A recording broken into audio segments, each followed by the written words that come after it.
Shalom, jumpa lagi dengan saya di Klavus Sukacita. Saya akan memberkati saudara lewat firman Tuhan. Namun sebelumnya mari kita berdoa sebelum kita membaca firman Tuhan.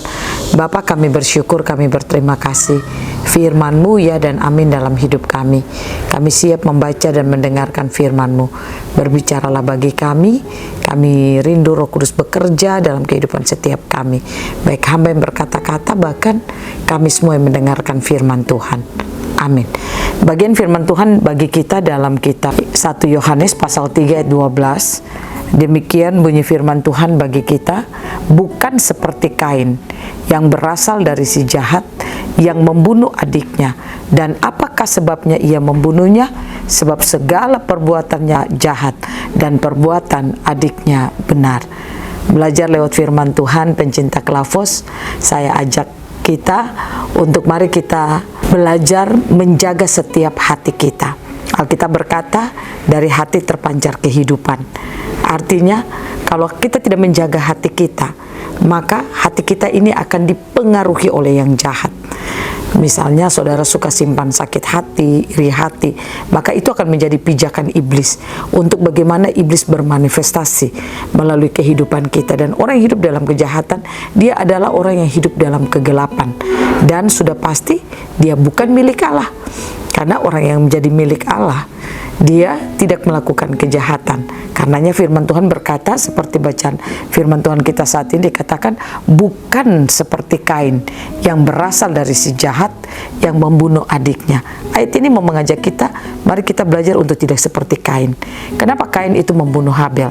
Karena dikatakan Kain itu dia melakukan perbuatan yang jahat, sedangkan Habel adiknya dia melakukan perbuatan yang benar. Nah, apa tindakan yang mempengaruhi Kain sampai dia harus membunuh adiknya? Karena dia tidak menjaga hatinya, sehingga iri hati, ketidakkesenangan yang melihat keberhasilan atau melihat persembahan dari adiknya itu yang diterima oleh Tuhan, yaitu Habel, itu yang membuat Kain menjadi sakit hati. Nah, oleh karena itu belajar lewat firman Tuhan di saat ini, saya ingin ajak kita, mari setiap kita mendengarkan firman, mari kita belajar untuk bagaimana setiap kehidupan kita harus terus diisi lewat firman Tuhan.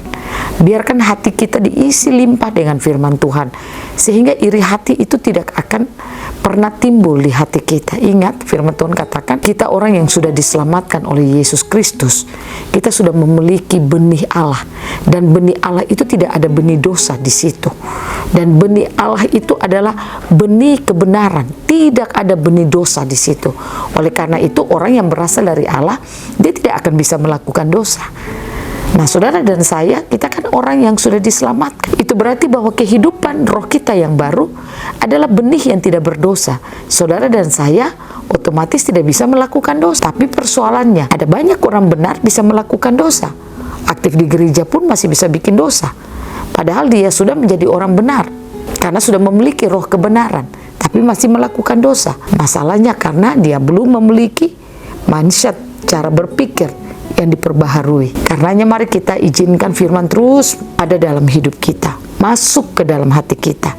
Buka hati kita saat mendengarkan firman, sehingga hati kita yang limpah dengan firman akan membuat cara berpikir kita akan mengalami transformasi oleh firman yang kita dengar. Sehingga kita tidak akan hidup dalam iri hati, tidak senang dengan orang, tetapi kita akan hidup baik dengan semua orang. Kita akan hidup mampu mengasihi semua orang. Kita akan mampu menyatakan kasih Kristus di dalam seluruh kehidupan kita.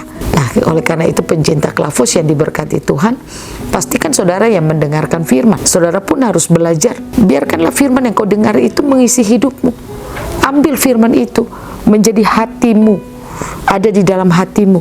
Sehingga ketika firman yang limpah di dalam hatimu, firman itulah yang membuat hidupmu akan sangat diberkati oleh Tuhan. Engkau mampu memuliakan Tuhan, engkau mampu merepresentasikan Tuhan, dan kehidupan Tuhan akan selalu nyata melalui hidup saudara. Kiranya Tuhan Yesus menolong kita, memampukan setiap kita yang mendengarkan firman untuk terus diperbaharui lewat cara berpikir kita. Firman memampukan kita hidup seperti Kristus, hidup mengasihi. Biarlah Tuhan Yesus akan menolong saudara dan saya lewat firman Tuhan yang kita dengar saat ini. Amin. Mari kita berdoa. Terima kasih Bapa. Kami rindu firman yang kami dengar terus menerangi hati kami.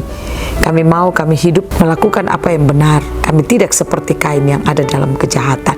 Tapi kami mau menjaga setiap hati kami untuk terus diisi, dipenuhi dengan kebenaran. Sehingga hari-hari hidup kami hidup melakukan kebenaran. Inilah doa dan syukur kami. Kami rindu Roh Kudus terus bekerja bagi kami lewat firman-firman Tuhan yang kami dengar. Amin. Shalom. Tuhan berkati kita semua.